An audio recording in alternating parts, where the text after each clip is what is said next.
Assalamualaikum warahmatullahi wabarakatuh.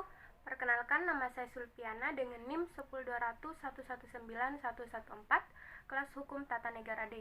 Jadi pada kesempatan kali ini saya akan menjelaskan mengenai urgensitas manajemen wakaf. Nah, urgensitas manajemen wakaf ini sangat penting bagi kehidupan masyarakat. Selain untuk membangkitkan ekonomi masyarakat, dapat juga dimanfaatkan untuk sarana pendidikan, untuk pelayanan kesehatan dan lain-lain. Di samping itu juga wakaf ini dapat dimanfaatkan untuk menghasilkan usaha-usaha yang produktif, misalnya real estate, pertanian, perkebunan, dan lain-lain, yang kemudian dikelola oleh lembaga-lembaga ekonomi yang profesional. Di samping itu juga wakaf tanah ini dapat dimanfaatkan agar menghasilkan usaha-usaha yang produktif. Nah, hasil pengembangan wakaf yang produktif tadi dapat membangkitkan kehidupan masyarakat miskin, anak yatim, mengangkat kehidupan pedagang kecil dan kaum duafa.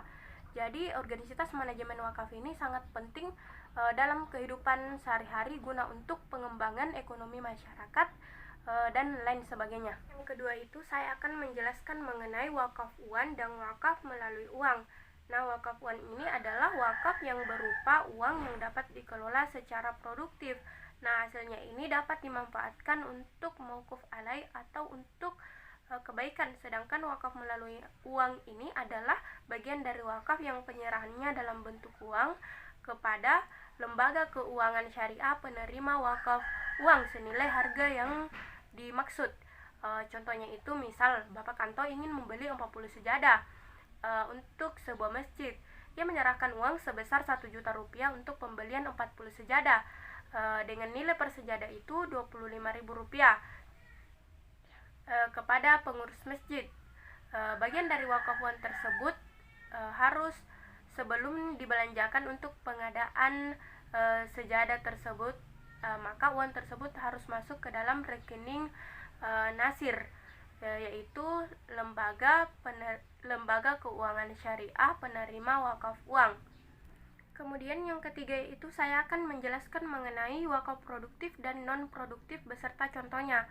Nah, wakaf produktif ini adalah harta benda atau pokok tetap yang diwakafkan untuk dipergunakan dalam kegiatan produksi yang hasilnya disalurkan sesuai dengan tujuan wakaf tersebut, seperti wakaf tanah untuk digunakan bercocok tanam, mata air untuk digunakan airnya, dan lain-lain.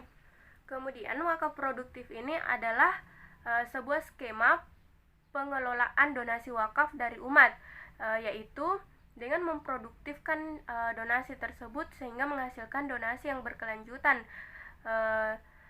Donasi wakaf ini dapat berupa benda bergerak seperti uang dan logam mulia.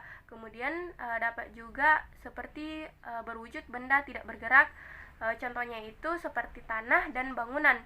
Sedangkan wakaf non produktif ini adalah wakaf yang dihimpun dari masyarakat, di mana pengelolaannya tidak menghasilkan atau menambah kontribusi sosial untuk masyarakat. Kemudian yang termasuk dalam wakaf produktif ini adalah masjid dan musola, di mana wakaf tersebut tidak memberikan kontribusi terhadap masyarakat. Kemudian yang keempat yaitu saya akan menjelaskan mengenai pengelolaan wakaf di berbagai negara muslim. Jadi yang saya ketahui yaitu pertama, pengelolaan atau perkembangan wakaf di Arab Saudi. Nah, perkembangan wakaf di Arab Saudi ini sangat pesat dan bentuknya itu bermacam-macam, seperti hotel, tanah, apartemen, toko, kebun, dan tempat-tempat ibadah lainnya. Pemanfaatan hasil wakaf ini sebagian digunakan untuk perawatan Masjidil Haram dan Masjid Nabawi. Kemudian digunakan juga untuk memfasilitasi biaya pendidikan dan kegiatan sosial lainnya. Kemudian yang kedua yaitu perkembangan wakaf di Mesir. Nah, perkembangan wakaf di Mesir ini terjadi pada saat pasca pemerintahan dari Ali Fasha, di mana pada pemerintahan Ali Fasha ini perkembangan wakaf di Mesir ini tidak berjalan sesuai keinginan pemerintah. Jadi usaha pertama yang dilakukan oleh pemerintah Mesir adalah menerbitkan tanah wakaf melalui penjagaan dan pemeliharaan serta diarahkan pada tujuan kemaslahatan umum sesuai dengan syarat-syarat yang telah ditentukan. Selain itu, pemerintah juga yang memberikan perlindungan kepada para mustakib. Langkah selanjutnya yang dilakukan pemerintah adalah membentuk Diwan Al-Waqf, yaitu menjadi cikal bakal di Departemen Wakaf. Jadi itu mungkin perkembangan wakaf di Mesir. Akan menjelaskan mengenai potensi dan kendala wakaf di Indonesia. Nah, potensi yang dapat diambil dari wakaf di Indonesia ini yaitu yang pertama, kekayaan benda-benda wakaf. Nah, menurut Departemen Agama, terakhir terdapat kekayaan wakaf di Indonesia yaitu sebanyak 75% diantaranya sudah bersertifikat wakaf dan 10% memiliki potensi ekonomi tinggi. Besarnya jumlah benda-benda wakaf khususnya tanah dan bangunan menjadi peluang yang sangat besar bagi pengembangan ekonomi umat di masa mendatang. Kemudian yaitu potensi yang dapat diambil dari wakaf ini yaitu yang kedua yaitu menguatnya sumber daya manusia atau SDM yang berwawasan syariah.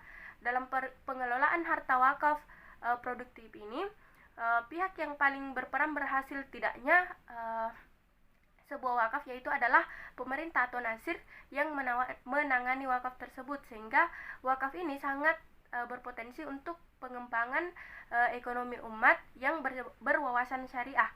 Kemudian hambatan atau kendala wakaf di Indonesia yaitu yang pertama menurut pendapat saya yaitu kurangnya pemahaman mengenai wakaf. Nah, pemahaman ini sangat penting juga untuk meyakinkan seseorang untuk mewakafkan tanahnya.